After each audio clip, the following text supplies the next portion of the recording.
The blood on Clara Bennett's hands had dried to a rusty brown by the time she reached JFK Airport. She'd scrubbed it away in the hospital bathroom, but the metallic scent still clung to her memory like smoke. Lily's accident hadn't been serious. Just a skateboard mishap that required 7 stitches. But watching her 17-year-old sister bleed on the emergency room floor had shattered something inside Clara that she couldn't quite name now. 12 hours later, she stumbled through the terminal with her worn canvas bag, her boarding pass crumpled in her sweaty palm. The flight to San Diego represented more than a vacation. It was proof that she could still function as a person rather than just a guardian, that she hadn't completely lost herself in the 2 years since their parents died. Final boarding call for Flight 447 to San Diego. Clara's heart lurched. She'd been wandering in circles for 20 minutes, her exhausted mind unable to process the maze of gates. The fluorescent lights buzzed overhead like angry wasps, and every announcement felt like it was spoken in a foreign language. A uniformed woman appeared beside her with a practiced smile. "Miss Bellamy, we've been waiting for you." Clara blinked. The name was wrong, but she was too tired to correct it. Too tired to do anything but follow, the woman led her away from the chaos of the main terminal into a quiet corridor lined with polished marble. Everything here whispered of money and privilege, 2 things Clara had never possessed. But she was beyond caring about where she belonged. The aircraft door opened to reveal a private jet cabin that belonged in a magazine spread, cream leather. Seats faced each other across polished wood tables, and soft lighting created intimate pools of warmth. A flight attendant took Clara's bag before she could protest. "Mr. West said you might be running late," the attendant said kindly. Clara opened her mouth to explain the mistake, but a voice from the back of the cabin stopped her cold. "So you decided to come after all?" The man who turned to face her looked like he'd been carved from marble and brought to life by some benevolent god. Julian West, she realized with a start. Even in her exhausted state, she recognized him from the business magazines that occasionally littered the teacher's lounge. Dark hair, storm gray eyes, and a jawline that could cut glass. "I think there's been a mistake," Clara managed. Julian studied her with those penetrating eyes, taking in her wrinkled dress, her tangled hair, the exhaustion that hung around her like a shroud. "You're not Sophie Bellamy. No, I'm Clara Bennett."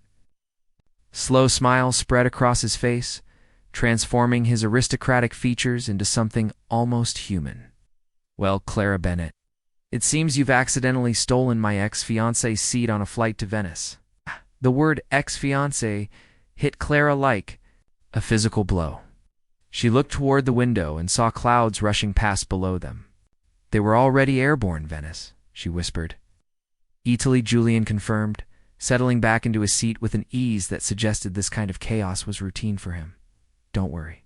I'll have you on a flight to California as soon as we land." Clara sank into the leather seat across from him, her mind reeling. This can't be happening. "What were you running from?" Julian asked suddenly, his voice gentler than she'd expected.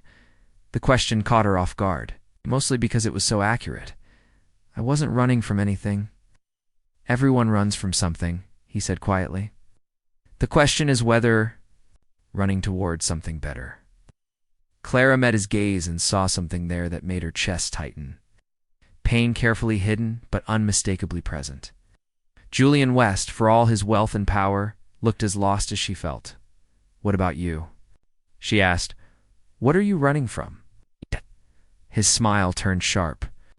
"A wedding that's supposed to happen in 3 days." The words hung in the air between them, heavy with implication. Clara realized she wasn't the only one whose life had just taken an unexpected turn. Outside the window, the Atlantic Ocean stretched, endlessly below them, carrying them both toward an uncertain future. Venice at sunset looked like God had dipped the entire city in liquid gold.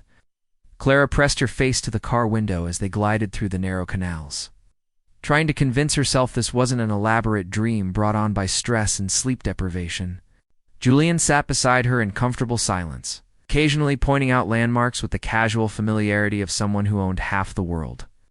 His phone had been buzzing constantly since they landed, but he ignored it with practiced indifference. "Someone really wants to talk to you," Clara observed. "My mother," Julian said without looking at the device. She's probably wondering why he didn't show up for my bachelor party. The words hit Clara like ice water. You're getting married? In 3 days, and you flew to Italy instead? Was getting married, Julian corrected. Past tense. Clara stared at him. You left your fiancée at the altar? Left her at the engagement party, actually. Much more efficient. His voice was light, but Clara caught the bitter edge underneath. Turns out she was more interested in merging her father's company with mine than in actually marrying me. Silly me for thinking love might factor into it somewhere. The boat pulled up to a private dock beside the Hotel Daniele, its Gothic facade rising from the water like something from a fairy tale. Staff members appeared instantly to handle their luggage, moving with the choreographed precision of people who served the ultra-wealthy. This is insane, Clara muttered as they walked through the marble lobby. I teach 2nd grade. Yesterday, my biggest concern was whether we had enough glue sticks for art class. Julian stopped walking and turned to face her. When was the last time you did something just for yourself? The question hit her like a slap. Clara thought about the past 2 years, the endless cycle of work and worry and responsibility. I don't remember. Then maybe this is exactly what you need? He led her to the elevator, and Clara caught their reflection in the polished brass doors. She looked tiny next to him, rumpled and ordinary beside his polished perfection. But something in his eyes when he looked at her made her feel beautiful. Her room was a study in understated luxury, with tall windows overlooking the Grand Canal, and furniture that probably cost more than she made in a year. A bottle of champagne sat chilling in an ice bucket beside a card that read, "For unexpected journeys." Clara's phone rang, jolting her back to reality. Lily's face smiled up at her.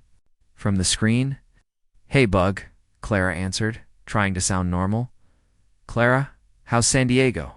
Is it sunny? Did you see the beach yet?" Clara looked out at the Venetian canal and felt her heart twist. It's beautiful. Really beautiful. I'm so glad you're finally taking a break. You deserve this. The guilt hit Clara like a physical weight. Here she was in one of the most romantic cities in the world with a man who looked like a movie star, while her sister thought she was visiting a college friend in California. I love you, Lily. Love you too. Go have fun. Clara hung up and stared at her reflection in the ornate mirror. What was she doing? This wasn't her life. These weren't her choices to make. A knock at the door interrupted her spiraling thoughts. Julian stood in the hallway, having changed into dark jeans and a white button-down that made his eyes look like storm clouds. Have a confession, he said without preamble. Clara's stomach dropped. What? I lied about booking you a flight. To San Diego? She stared at him. What do you mean? I mean, there are no flights available for 3 days. Something about a pilot's strike. He had the grace to look slightly guilty. But I was thinking, since we're both here, and we're both running from things we don't want to face, maybe we could run together for a little while. Clara's rational mind screamed warnings, but something deeper, something she'd buried under years of responsibility and grief, whispered yes. This is crazy, she said. The best things usually are. Julian stepped closer, and Clara caught his. Senon-spensive cologne, mixed with something essentially male. Her pulse quickened in a way that had nothing to do with fear and everything to do with the dangerous attraction sparking between them. One night she heard herself say just one night. Julian's smile was slow and devastating. One night, but even as the words left her lips, Clara knew she was lying to herself. This man, this place, this impossible situation, it was already changing her in ways she couldn't take back. The evening air carried the sound of gondoliers singing to tourists, and the gentle lap of water against ancient stone. Clara stood on her balcony, watching the city come alive with golden light, and wondered if she was about to make the biggest mistake of her life, or finally make a choice just for herself. The rooftop restaurant overlooked a Venice transformed by darkness into something magical and mysterious. Candlelight flickered across Julian's face as he poured wine the color of liquid amber, and Clara found herself studying the sharp line of his jaw, the way his fingers moved with unconscious grace. Tell me about her, Clara said suddenly. Julian's hand stilled on the wine bottle.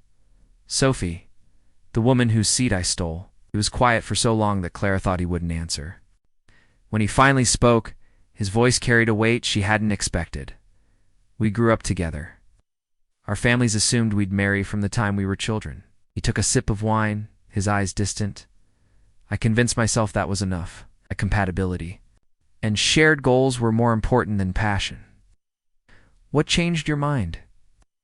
Julian looked directly at her, and the intensity in his gaze made her breath catch. I realized I'd never felt my heart stop when she walked into a room. Never stayed. Awake at night, thinking about the sound of her laugh. Never wanted to know every secret she'd ever kept. The implication hung in the air between them, electric and dangerous. Clara felt heat rise in her cheeks and looked away. What about you? Julian asked quietly. Anyone waiting for you in San Diego? Clara thought about her carefully planned life. The walls she'd built around her heart after losing her parents. I don't really do relationships anymore. Too complicated. Because of your sister. Because I can't afford to lose anyone else. The admission slipped out before she could stop it, raw and honest in a way that surprised them both. Julian reached across the table and covered her hand with his skin warm against hers. Sorry, he said simply. Clara stared down at their joined hands, amazed by how right it felt. How long had it been since someone had touched her with simple human kindness? We should probably talk about the elephant in the room, she said, though she made no move to pull away. Which one? There seemed to be several. Despite everything, Clara smiled. The fact that you're a billionaire and I'm a teacher who clips grocery store coupons. Money doesn't matter. It's easy to say when you have enough of it. Julian's expression grew serious. My parents had money. It didn't make them happy. It didn't make their marriage work. Certainly didn't make them love me. The pain in his voice was so raw that Clara felt her heart constrict. She turned her hand palm up beneath his, threading their fingers together.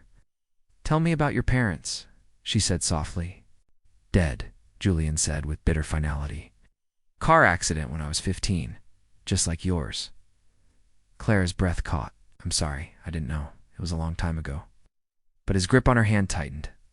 The difference is, I had aunts and uncles. And trust funds. You had to grow up overnight.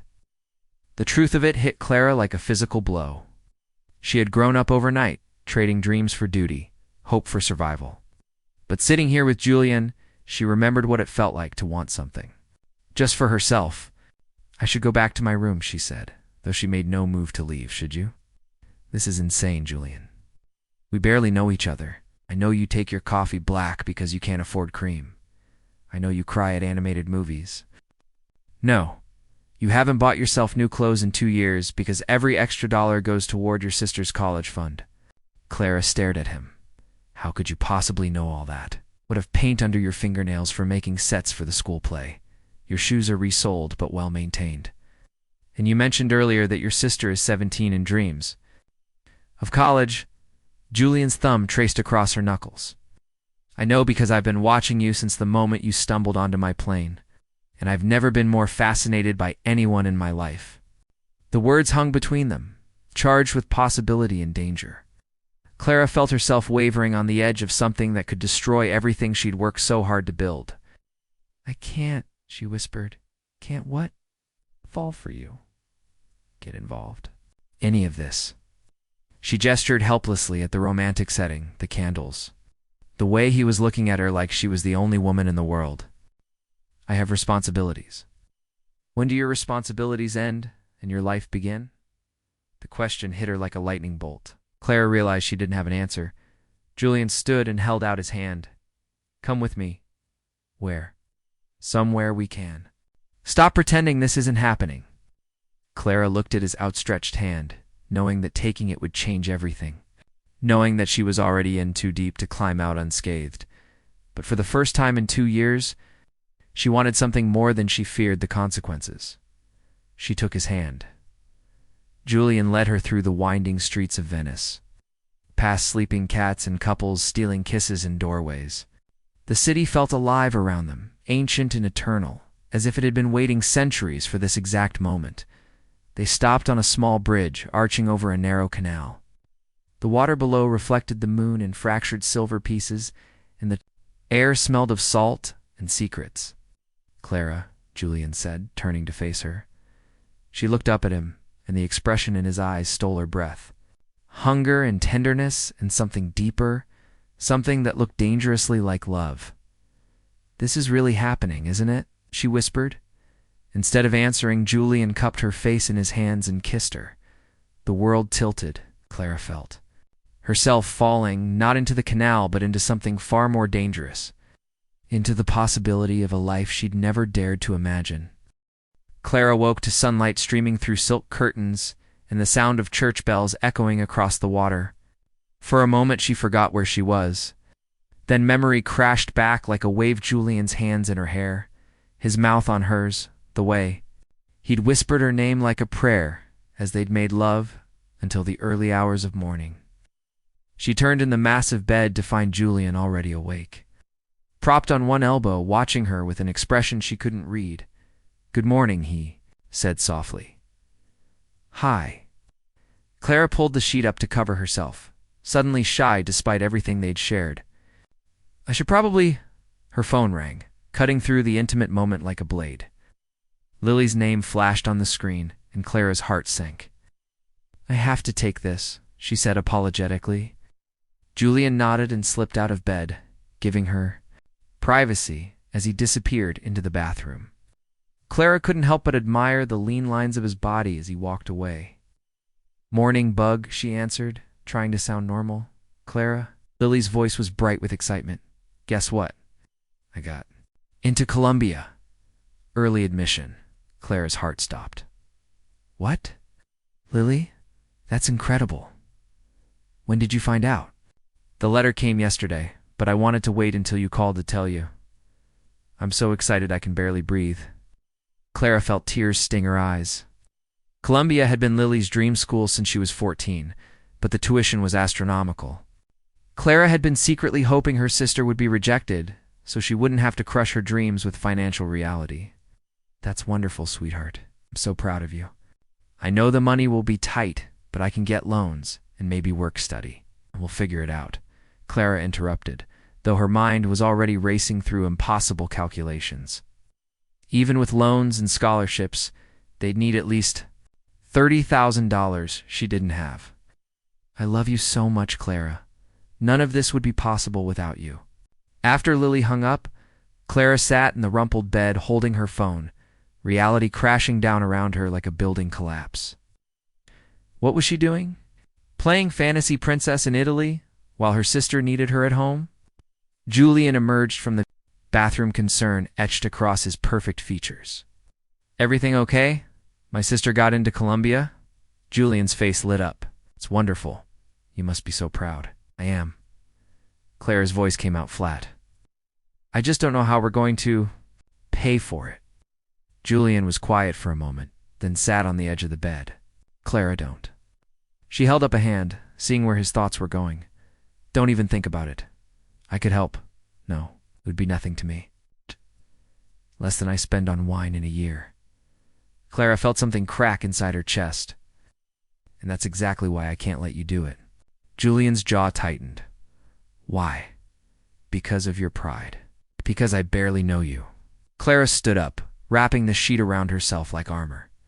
"This, whatever this is, it's been beautiful. But it's not real. It's a fantasy. It felt pretty real to me last night." Quiet pain in his voice made Clara's heart ache, but she forced herself to stay strong. "Last night was a mistake." Julian flinched as if she'd slapped him.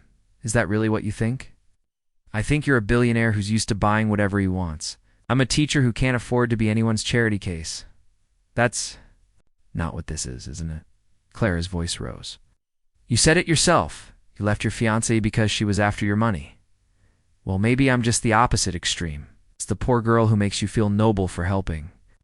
Julian stood slowly, his face going cold in a way that reminded Clara exactly who she was dealing with. This wasn't just any man, this was Julian West, whose family name was on buildings across 3 continents. "You think very little of me?" he said quietly. "I think realistically about the situation." "And what situation is that?" Clara gestured helplessly at the luxury surrounding them. "This, all of this. It's not my world, Julian. It never could be. What if I wanted to make it your world?" The words hung in the air between them, loaded with possibility and terror, Clara felt herself wavering again. Felt the part of her that wanted to say yes and throw caution to the wind. But then she thought about Lily, about the promises she'd made to their parents, about the life she'd built through sheer determination and sacrifice. "I need to go home," she said finally. Julian's face shuddered completely. "Of course. I'll have my assistant book you a flight." "Julian, it's fine, Clara. I understand perfectly." But the hurt in his eyes said otherwise, and Clara felt something die inside her chest as he walked out of the room. 2 hours later, Clara sat in the back of a water taxi heading to the airport. Watching Venice disappear behind her like a beautiful dream she could never quite recapture, her phone buzzed with a text from Julian. "The flight is booked and paid for. I hope you find what you're looking for." Clara stared at the message until her vision blurred with tears. She'd done the right thing, the responsible thing, the only thing she could do. So why did it feel like she'd just thrown away the best thing that had ever happened to her? As the plane lifted off from Venice, carrying her back to her ordinary life, Clara pressed her face to the window and watched Italy grow smaller and smaller below her. She told herself she wasn't crying. 3 weeks later, Clara stood in her empty classroom after hours, mechanically packing up the remnants of another day. The routine that had once comforted her now felt suffocating. Everything reminded her of Giuliante way morning light slanted through windows, the scent of coffee, even the laughter of her students. She'd thrown herself into work with desperate intensity, staying late to grade papers that didn't need grading, volunteering for committees she'd previously avoided, anything to keep her mind occupied and her heart numb. The door opened, and Principal Martinez peered in. "Clara, there's someone here to see you." Clara looked up, her pulse jumping with hope she immediately tried to squash. But it wasn't Julian standing in her doorway. It was a woman in an expensive suit with kind eyes and a familiar smile. "Miss Bennett. I'm Sarah Chen, Mr. West's attorney." Clara's heart sank and soared simultaneously. "Is he okay? It's fine?" "May I come in?" Clara nodded, gesturing to one of the tiny plastic chairs. Sarah sat gracefully despite the comical proportions and pulled a folder from her briefcase. "Mr. West asked me to deliver this to you personally." Clara's hands shook as she opened the folder. Inside was a check made out to Columbia University for the exact amount of Lily's tuition, along with a handwritten note. "This isn't charity. It's an investment in someone I believe in. Your sister's dreams shouldn't be sacrificed because you're too stubborn to accept help from someone who cares about you." Clara stared at the check until the numbers blurred. "I can't accept this." "Actually, you can't refuse it," Sarah said gently. "The payment has already been made directly to the university. Your sister's tuition is covered for all 4 years.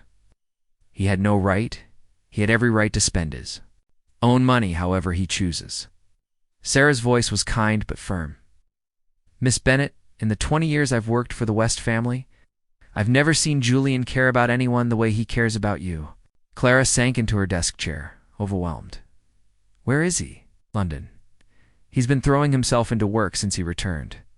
14-hour days, sleeping at the office. The staff is worried about him." Guilt crashed over Clara in waves. "I hurt him, yes," Sarah said simply. "You did, but more than that, you broke your own heart." Clara looked up sharply. "You don't know anything about me. I know you've been crying yourself to sleep for 3 weeks. I know you check the business news obsessively, looking for mentions of his name. I know you love him."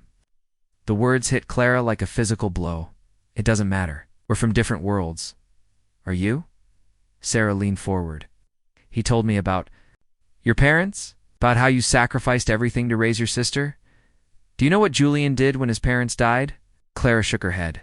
"He dropped out of Harvard and spent 2 years traveling the world, drinking himself into oblivion, trying to outrun his grief. It took him years to put his life back together." Sarah's expression softened. "You're stronger than he ever was. Clara, you faced your tragedy and became someone better because of it. That's why he loves you." Clara felt tears start to fall. Even if that's true, nothing's changed. "I still don't belong in his world. What if he belonged in yours instead?" Before Clara could ask what she meant, Sarah handed her another document. "Mr. West asked me to give you this as well." It was a deed to a brownstone in Brooklyn, just 6 blocks from Clara's apartment. Her name was already on the title. Bought me a house? Clara's voice came out as a squeak. He bought himself a house. In your neighborhood. Put your name on the deed in case something happened to him. Sarah smiled. He also wanted me to tell you that he's applied for a position at the Brooklyn Public Library Foundation.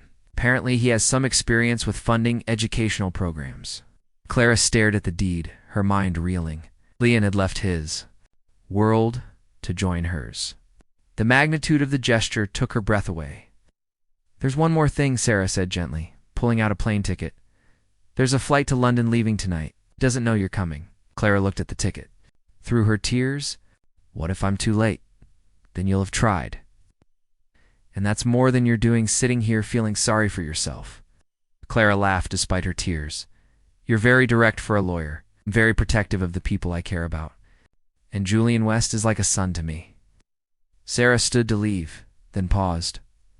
For what it's worth, I think you're perfect for each other. You're both stubborn, noble idiots who think you have to carry the world on your shoulders. After Sarah left, Clara sat in her empty classroom, holding the plane ticket, her heart pounding. With possibility and terror, she thought about Julian alone in London, working himself to exhaustion, probably convinced she'd forgotten all about him. She thought about the brownstone with her name on the deed, about the quiet way he'd listened to her dreams, about the look in his eyes when he'd kissed her on that bridge in Venice. She thought about Lily, whose tuition was now paid in full, by a man who owed them nothing but had given them everything. Most of all, she thought about love. Real love. The kind that asked for nothing and gave everything in return. Clara grabbed her purse and ran for the door. 12 hours later, she stood outside Julian's London office building in yesterday's clothes, clutching a cup of terrible airplane coffee and trying to work up the courage to go inside. Through the glass walls, she could see him at his desk, his hair disheveled, his shirt wrinkled, looking like he'd been there all night. He was the most beautiful thing she'd ever seen. Clara walked into the building and straight to the elevator, her heart hammering so hard she was sure everyone could hear it. The security guard tried to stop her, but she was beyond caring about protocol or propriety or any of the things that had held her back before.